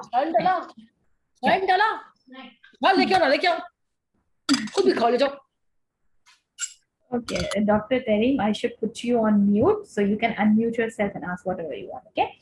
So think about this one. With the passage of time, with the help of this increased amount of stored levels of glycogen, the patient is going to get obese. So just think about the reason why the patient on metformin is not actually becoming obese and why sulfonylureas are actually participating in obesity, because sulfonylureas are actually forming glucose from gluconeogenesis, not by doing glycogenolysis. But metformin is actually increase the demand of this glucose by doing this glycogenolysis. That's why metformin is actually controlling the demand of the body by depleting the stores. So that's why the patient is not going to put on weight. That's the whole point. I think now you got it. Yes, yes. Okay, maybe you should go over the recording 2-3 times, then you will have a better idea. Okay, so metformin, now we have clearly understood this one. Metformin is contraindicated in those with renal dysfunction. It's very good. It's not going to, increase obesity, but it's going to do what? It has some renal dysfunctioning. If the patient is having renal problem, you should not give metformin, because the route of excretion of metformin is through kidneys. So of course, if kidneys are in pathological state, then what will happen? Metformin will not be able to excrete properly, and then it can cause metabolic acidosis if it's remain inside the body, because metformin has to be released from the kidney. If kidney has having pathology, metformin cannot be excreted, and when metformin is there in the body, it can cause metabolic acidosis. So of course, that's a thing, we should not give metformin to renal compromised patients. Then we have certain other oral hypoglycemic, that's all TPPV, 4 inhibitors like sitagliptin, saxagliptin, linagliptin block the metabolism of the incretins, also called glucose insulinotropic peptide, and GLP, glucagon-like peptide. So these incretins, these are, just think about, these are some of the proteins, some of the catalyst proteins, which will call also as GIP and GLP, and they are glucagon-like peptide. Glucagon is the one who is going to help and form the glycogen. Like excessive amount of glucose is being taken by glycogen, this glucagon, and will be stored in the liver in the form of glycogen. That's the main function of glucagon. Glucagon is going to take the amount of glucose which is there in the body, which is of no use, because right now I don't need energy. So glucagon will take that glucose and convert into glycogen in the liver. So what will happen here? These DPP, they just act like incretins, they just act like glucagon, and they will take the excessive amount of glucose and they will take it into the liver and form the glycogen. So thereby the net effect will be there what? There will be less amount of glucose. That's what we all want in diabetes, because in diabetes there will be too much amount of glucose in the blood. And we all want is that this sugar which is too much high, this glucose which is too much high in the blood, that should not be there. That's the main function of anti-diabetic medication.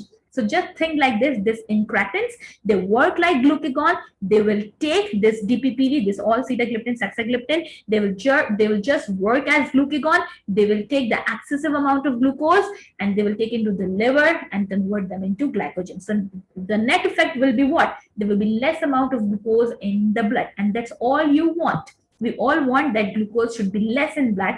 That's the main function of all anti-diabetic medications. So we are done with this TPP. You know the pathophysiology of this one. Now, this DPPV, they're just like, yes, dear. Excuse me, Dr. Hira? Yes, we have not done the impaired glucose and glucose tolerance test and the levels. No. It's not there in the topic. No, that's a separate thing. Lab values are the separate thing. If you want in detail, maybe Ambos will help you, because in MTP they didn't mention this one. They more emphasize on what kind of anti-diabetic medications we have, what the actual pathophysiology behind them, what is their mode of action. They are just more focused on that one. And questions also will be the same like this. Yeah. Not need for DHA exam? No. They are not going to ask you about the levels of OGTT. You should know the normal levels, of course. Like say, for example, HbA1c should be less than 7. This value you should know. The 126, less than 126 milligram per deciliter glucose level you should know. But they will not ask you about the OGTT 1 hour test glucose level and 2 hours. No, it's not needed. They are usually given in the normal forms in the bracket. So you can easily interpret it, this is high levels or these are low levels or normal levels. Yeah.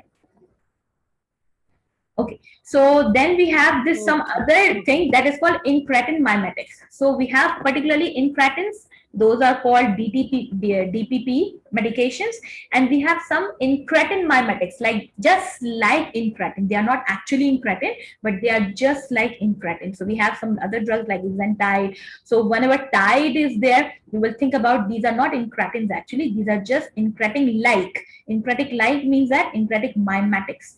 And those who are actually incretins, these are this one, sitagliptin. So whenever it's mentioned tin, like elogliptin and linagliptin and saxagliptin. So suffix tin is DPP, and these are actually cretins. And suffix tide, like exenatide, liraglutide, albiglutide, tide. So if suffix tide is there, they are not actually incretins. They're just like incretin. So if we are saying they're just like incretin, so they will do the same function.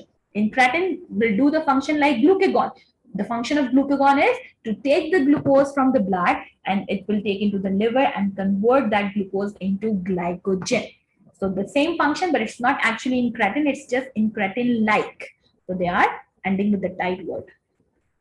Then we have some glutazones. You should know the function of glutazones. Glutazones like thiazolidinidiones provide no clear benefit over the other hypoglycemic. They are relatively contraindicated in CHF because they increase fluid overload. So glutazones, because of their side effects, they usually cause fluid overload. We usually don't use them in congestive heart failure patients, but we have again this oral hypoglycemic glutazone. Sometimes we have a condition which is called brittle diabetes. Brittle diabetes or a labile diabetes is the one which is very difficult to manage. So in those, maybe we can use glutazones, but most of the time glutazones is not a valid option.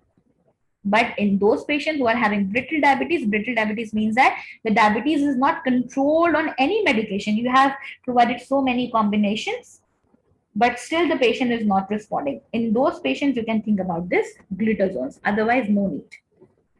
Then we have some other oral hypoglycemic. These are called SGLT2 inhibitors. They are ending with the word lozin. So lozin is a suffix like empagliflozin, dapagliflozin. So flozin, ending is there. These are called SGLT2 inhibitors, and they are added when 2 or 3 oral hypoglycemic medications have not been effective. The patient is already on 2-3 medication. If still the patient hypoglycemia is not controlled, then only you can think about this one. What they are going to do, they inhibit the reabsorption of glucose in the proximal convoluted tubule after it has been filtered, and the extra sugar in the urine increases the likelihood of urinary tract infection. So because what they are doing, they are actually filtering the glucose from the urine. So we mostly give to those patients who are more prone towards urinary tract infection because of increased amount of glucose. So those diabetic patients who are presenting to you with recurrent amount of UTI problem, in those patients maybe you can think about giving those glutazones, because these glutazones and SGLT2, what they do, they can work on proximal convoluted tubule and they can prevent the patient from getting into urinary tract infections. Then we have other stimulators of insulin release. These are called nataglinide or dapagliflozin. Again, they are just like sulfonylureas. They will increase the weight, so we usually don't use them. Alpha glucosidase inhibitors, you are not going to memorize for your exam point of view because they are least bothered about these medications. Agent that block the glucose absorption in the bowel. So see, what is the main action of this alpha glucosidase inhibitors? They are going to block the glucose absorption in the bowel. So if less amount of glucose is absorbed, then of course there will be less hyperglycemia. So, and this pramlintide is an analog of protein called amylin that is secreted normally with insulin. Amylin decreases gastric emptying, decreases glucagon levels, and decrease appetite. So this pramlintide is actually going to decrease glucagon levels. So glucagon is the one who is going to take glucose and going to store in the form of glycogen. So it's okay if there is no glycogen, then upon need there will be no glucose. So anyhow, the overall glucose level will be lowered down with the help of this pramlintide. Again, we are not going to use as a whole medication. If 2 or 3 combinations are not working properly, then only we can think about this one. Now, very important point here is metformin does not cause hypoglycemia. It is the safest drug to start newly diagnosed diabetic. Always think about type 2 diabetes. We usually prefer to give metformin. That's the basic. You should memorize for exam point of view. That's the best initial treatment for type 2 diabetes. And insulin is the one which is the best initiated treatment for type 1 diabetes. So if added, if the patient is not controlled, so say for example in type 2 you have already put your patient on oral hypoglycemic and you have given the combination as well, and still the patient is not responding, then only you will go for insulin. So insulin, we have different type of insulin formulation, but you should know the one who is having the long duration of action and the one who's having the shortest duration of action. Rest, if you forget, don't worry about that one. Say for example, the long acting is this one, Degludec. So 36 hours duration is there. So it will require very less sleep. So this is going to consider to be a very long acting, and the short acting is like Lispro or aspartaglucilin. So short acting means that maybe every after 8 hours or 4 hours or 6 hours, the patient has to you need to give this to your patient again. So there will be too much pricking of the skin. So if the patient is non-compliant, so in these patients, short acting will not going to add much value because the patient will be soon the patient will get non-compliant. So always give the patient who's having longer duration of action so that there will be less pricking of the skin. Because always insulin we have to give subcutaneously, not intramuscularly. So pricking the skin is always hard for the patient, and they have to do by themselves. So of course they can be easily non-compliant to that. So always give them longer duration action insulin. Now I need to show you 3 effects of insulin. That's very important. Although it's not there in there, but you may find the MCQs related on that one. So the first thing which I wanted you to learn, that is honeymoon period. Honeymoon period of especially type 1 diabetes. So what is happening here in this honeymoon period? It's most commonly with type 1 diabetes referred to the period of time shortly following diabetes. So the patient is diagnosed now with the case of type 1, and sometime after the use of insulin, the patient's body and the patient's pancreas sometimes start working. And what will happen when the pancreas is still able to produce a significant enough amount of insulin to reduce insulin needs and aid blood glucose control? So with the passage of time, the pancreas is not fully, is not fully functioning. It's functioning half. So what will happen when you give medication to these patients, type 1 patient, their pancreas, sometimes there's a trigger for the pancreas, and the pancreas started working very, very efficiently, and they will produce their own insulin. So what will happen? There will be too much hypoglycemia in those patients sometimes. And it usually started when they usually have, on medication with the passage of time. Say, for example, on 6 months of treatment, on 8 months of treatment, the pancreas is now become active and start producing insulin. And what happened to these patients? They are usually going to have hypoglycemic effects. Too much hypoglycemia will be there. They are using medication, they are using for the 6 months, and that was superb. Their insulin levels and their sugar levels are very controlled. But soon after some time period, like 6 months, 8 months, these patients are now on the same controlled diet, same medication, but now they are experiencing hypoglycemic attack.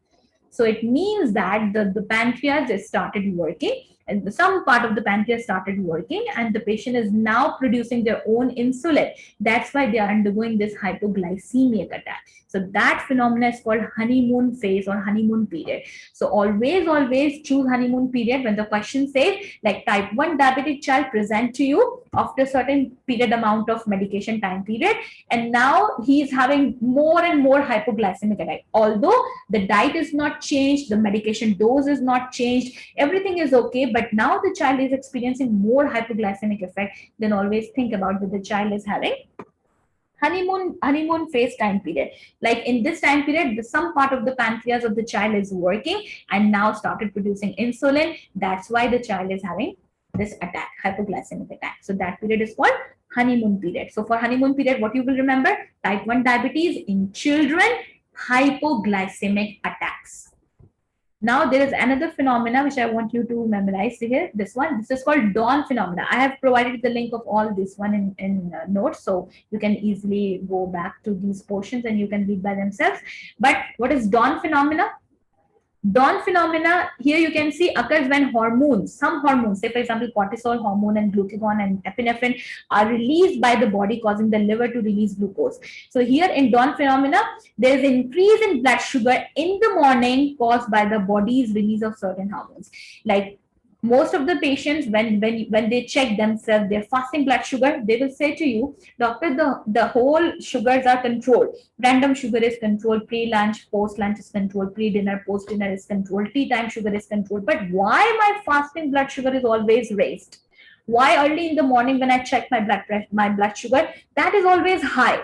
Other than that, all the blood sugar series are normal. Why is that so? Then you can explain to your patient that this is a dawn phenomena. This is called dawn effect. What do we mean by dawn effect? Dawn effect means that the blood sugar only in the beginning of the day, only after getting up is raised. And why it is raised? It is raised because of the release of certain hormones, cortisol. We know very well this cortisol level is very high at night, right? So, and early in the morning. So this cortisol, sometimes it is also related to causing this increased amount of glucose. So that is a dawn phenomena. Like only the blood glucose sugar, fasting blood sugar is high, all the resting sugars are normal. It means that the phenomena is called dawn phenomena.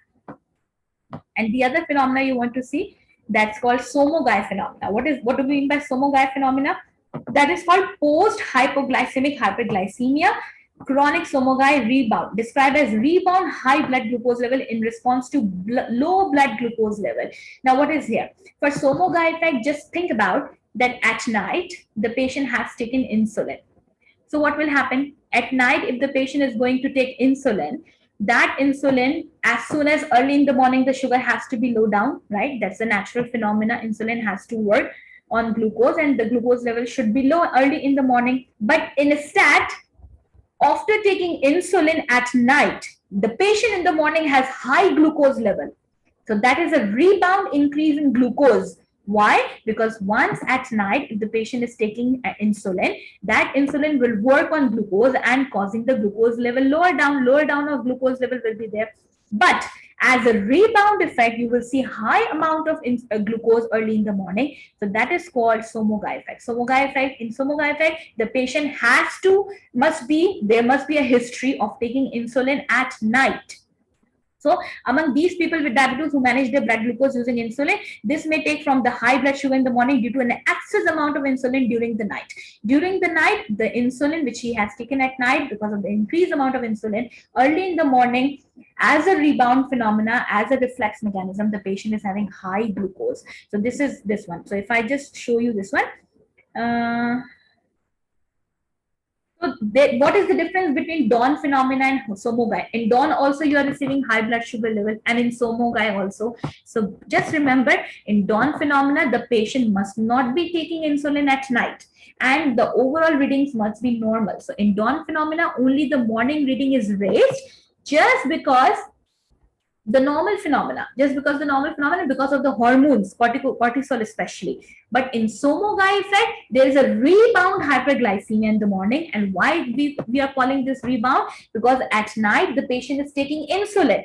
And because of taking insulin, the levels are very low. And because of the low levels of glucose, there's a rebound phenomenon in the body. There's a reflex mechanism in the body and thereby causing increased amount of glucose early in the morning. That is a rebound phenomenon that's called somogai effect. So for somogai effect, there must be a history of insulin intake at night.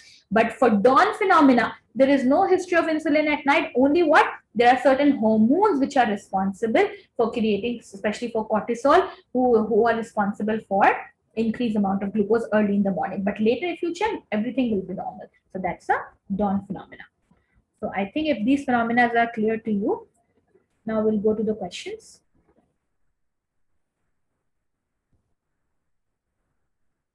Okay, this question says, a 12-year-old girl is diagnosed with type 1 diabetes 3 years earlier, presents for the routine examination. Now, she is already a diabetic patient for 3 years. She is on basal bolus regime, which she manages well. So she's taking insulin. The total daily insulin dose is 32 units. Physical examination shows no abnormal findings. There are no signs of puberty. So 12 years old, but still the puberty is not there. Weight 40 kg, still less than 50th percentile. Height is 75th percentile. Normal glucose level, she's having 6. So it's okay, a little increased. Which of the following screening tests should be performed annually? Now they're asking for the screening test. We know very well she is diabetes type 1. So soon after diagnosis, already 3 years have been diagnosed. So of course, after 2 years, she has to go for ophthalmoscopy, and after that, annually she has to go for, because we have already did these guidelines that type 1 diabetes, we should always screen their eyes 5 years after diagnosis and then annually, and for type 2 at the time of diagnosis and then annually. So here, which of the following screening should be performed? In type 1, always we will perform ophthalmoscopy. So when you advise your patient, this one, she's already diabetic for 3 years. So we will advise the parents that after 2 years, you will take your child to ophthalmologist for eye screening, and then every year you have to go for the eye screening test. Other than that, nothing is relevant here. Only screening point of view is ophthalmoscopy. We'll never do the screening for celiac, we'll never do the screening for ultrasound of kidneys. Why should we do the kidneys ultrasound for screening purpose? No need. Growth hormone, no need. Only ophthalmoscopy is the basic screening protocol. This one, a 12-year-old boy with diabetes mellitus type 1 has been having recurrent attacks of hypoglycemia Now, please see the question properly. Has been having recurrent attacks of hypoglycemia, recurrent attacks. He is a diagnosed case of type 1. For the last 2 weeks, before that he was normal. They occur at different times of the day. He is complying with his insulin dose and follows his dietary advice. So whatever the dose of the insulin is there, he was taking the same. Whatever the dietary modification and supportive care was there, he was taking the same. But being on the same treatment, just after with the passage of some time, he started having hypoglycemic effect. So what is this thing? On physical examination, he is normal. Blood pressure is okay. Respiratory temperature, everything is okay. Which of the following is the most likely explanation? What do you think? What is there in this patient? Can anyone tell me what is this one? Honeymoon or? Yes, it's a honeymoon. For honeymoon, we will always remember type 1 diabetes, and they were on the same medication, everything. And then soon after some time, the pancreas, I don't know what is happening there, but some trigger to the pancreas, and pancreas started to produce, because some part of the pancreas still working, and it started to produce insulin. And because of that, the patient was already on the same medication. But again, of course, because of the release of the insulin from the pancreas, the patient is going to experience hypoglycemia. So that is called honeymoon period. So what we will do, we will just adjust the dose of insulin, which he was using before. Dr. Hira, what is brittle diabetes? Brittle diabetes, it's just a physiological term. Whenever your patient is already on 2-3 medication, 2-3 hypoglycemic, and still it's very hard to control his blood sugar. Okay. So despite of being on 3-4 oral hypoglycemic, still the patient sugar is not controlled. One day it's very high, one day is very low, and you are very confused. You already admitted your patient 3 days, 4 days in hospital adjusting the sugar, but again after 1 week he's presenting to you. Maybe he is non-compliant, maybe some idiopathic reason. So that's called brittle diabetes. The other name is labile diabetes. So if it's mentioned labile diabetes, so the doctors usually tell them that you are very brittle. Your diabetes is very brittle. Means that you continue to measure your blood sugars reading, and we continue to need to change your units of insulin. So that's a normal term, brittle diabetes. This Dawn and Samogai we have already done, and I've already provided you the link so that you can just click on this link and read by yourself. Already we have covered this one. Now this one, a 15-year-old boy is diagnosed with diabetes mellitus type 1 and prescribed insulin. So he is type 1 diabetes, he's already on insulin. He and his family were educated about the use and recognition of adverse effect of insulin. Insulin adverse effect, only one effect is very common, right? Whenever the patient is on insulin, type 1 diabetes, the mother has to be trained how to use intramuscular glucagon injection, because the baby can undergo into hypoglycemic effect. So which side effect would be the most important to receive education on? So you will always, not only mother, all the supportive members and all the members of the family should know that this child can undergo hypoglycemia, and you have to give intramuscular glucagon. So you should train your mothers and caregivers how to give intramuscular injection, especially glucagon one. So hypoglycemia is the only side effect which you need to educate your mothers and supportive family members in order to, especially for type 1 diabetes. Not lipohyperlipidemia, hypersensitivity. These are not the things which you can, of course, you can educate on hypersensitivity reactions, but that hypersensitivity can occur with anything. It's not always about with the use of insulin. Hypersensitive child can present with any kind of hypersensitivity. So education can be there, but of course, it's not very much relevant to type 1 diabetes. For type 1 diabetes, you have to educate your mothers related to hypoglycemia, that the child can develop hypoglycemia. Because maybe you have given insulin, he has taken insulin and he has not eaten well. So of course, there will be a hypoglycemic effect. Okay. For the next one, we have to go for the theory. We have this Duchenne muscular dystrophy. It's not there in MTB, so let me take you to Ambers. Yeah, that's the one. Huh? Yeah.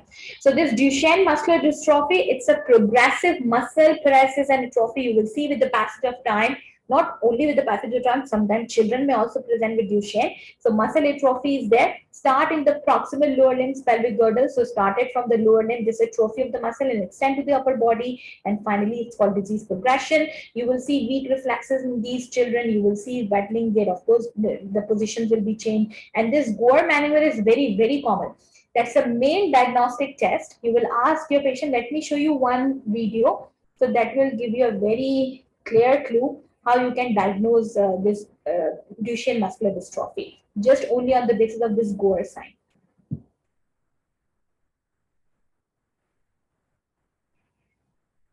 See, look closely, huh? When the child is going to get up, how is actually getting up? He used his hands especially in order to get up. So that's a typical sign for Gore's. So let me play once again. See, started using his hands to get up. So that's the main thing.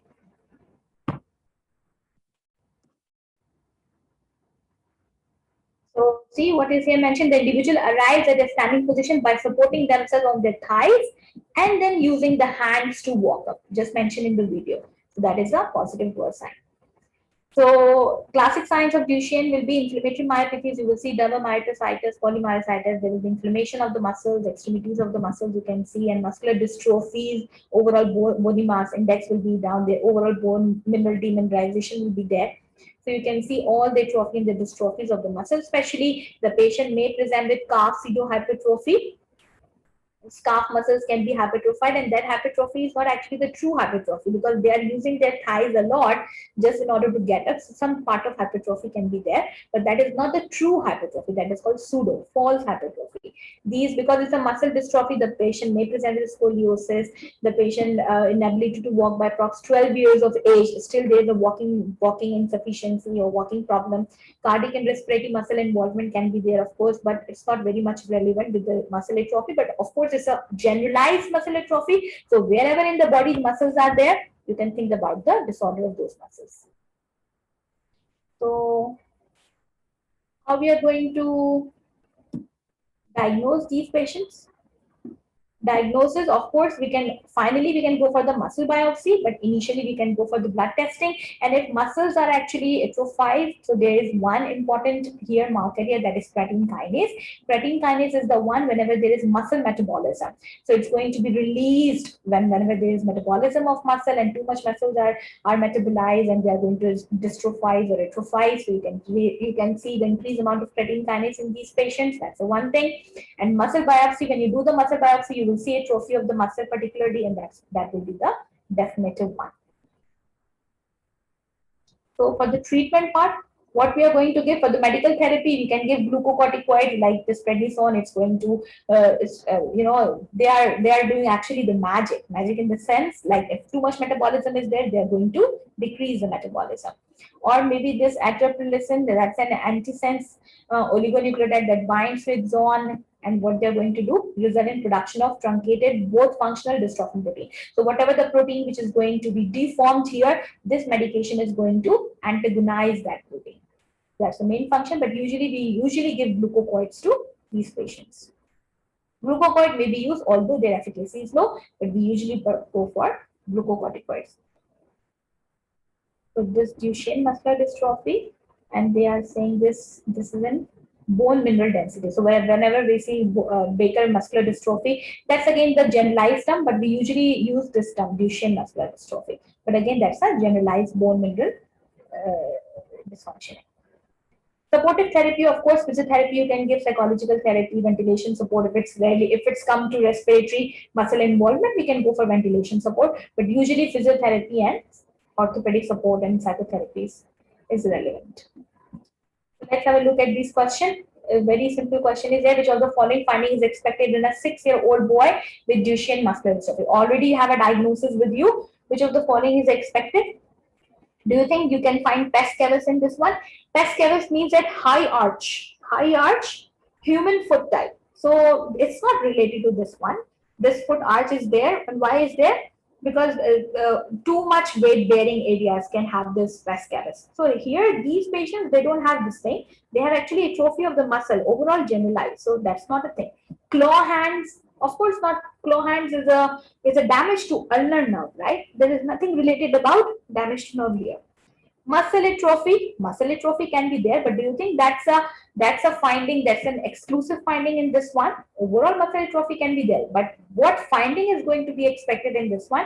It's a positive Gore sign. That's a typical sign which we are actually doing for these babies, which you have seen in the video as well, that they are actually using their thighs first to get up and their hand support, fully hand supports, just in order to walk up and get up.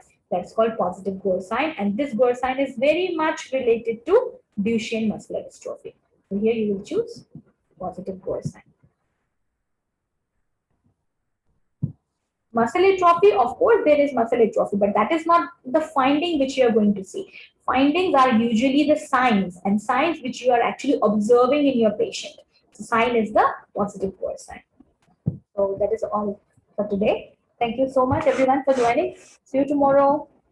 Thank you, everyone. Thank you, Dr. Hira. Thank you.